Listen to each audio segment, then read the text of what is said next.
How does Charles respond to this? Because Yeah. he's a big loser in this thing. Yeah, I mean, there is a big loser in all of this.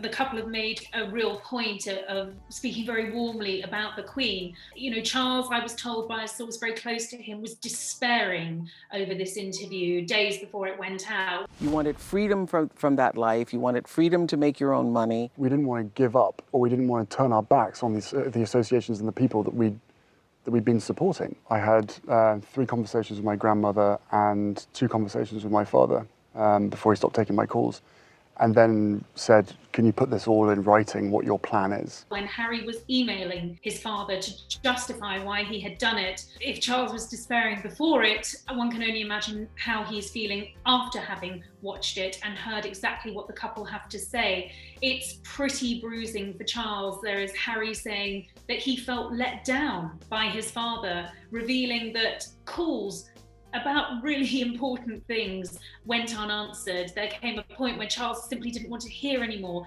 what Harry and Meghan were proposing. Instead, he asked him to put it in an email, something Harry didn't want to do because he was convinced it would leak, and Harry was absolutely right. It did leak to the press, and that's why he took matters into his own hands. How does something like that, an email between father and son, leak out? Does Charles say okay? Because clearly, I mean, Harry's writing an email to his father. You know, how do emails like this leak? You know, Harry didn't want to put anything on email because he was always worried that it might be intercepted, it might be seen by someone who didn't have his best interests at heart. I mean, there was a lot of suspicion between Harry and Meghan and courtiers. You know, it had turned into a very febrile atmosphere at the palace, one that was very toxic. The couple felt the palisades were out to get them. So you just said that your dad stopped taking your calls. Why did he stop taking your calls? By that point, I took matters into my own hands. It was like, I need to do this for my family. This is not a surprise to anybody. It's really sad that it's got to this point, but I've got to do something for my own mental health, for my wife's, and for Archie's as well, because I could see where this was headed. I think the situation with Charles is incredibly sad because on the day of the royal wedding, it was Charles who stepped in to walk Meghan down the aisle. It was one of the proudest moments of his life, and there was no faking that happiness. There was no faking that sense of inclusivity when he put his arm around Meghan's mother, Doria. That was a picture of promise, of hope, of optimism, I think, for the royal family. But I think it is very damaging for Charles's reputation to be seen as a cool and aloof father. Don't forget, he had that reputation around the time of Diana's death.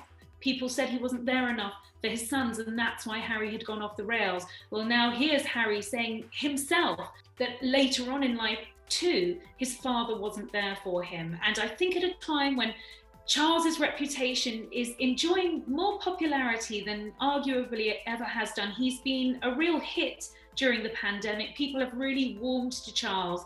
This is pretty damaging. This is damaging to his reputation. Your family cut you off? Yeah, in the first quarter of 2020. But I've got what my mum left me. And without that, we would not have been able to do this. What do you think your mom would say about this stepping back, this decision to step back from the royal family? How would she feel about this moment? I think she would feel very angry with how this has panned out and very sad. But ultimately, all she'd ever want is for us to be happy. Charles, he is painted as the villain, basically, in this interview. How do you think he comes out of this? Well, Charles certainly doesn't come out as a winner in any of this. He, I think, will be very concerned by what Harry has said. Harry has said that he felt let down by his father. It must have been a very difficult thing for Harry to say publicly, but equally a very difficult thing for Prince Charles to hear. It does feel so terribly sad. Is he taking your calls now? Yeah.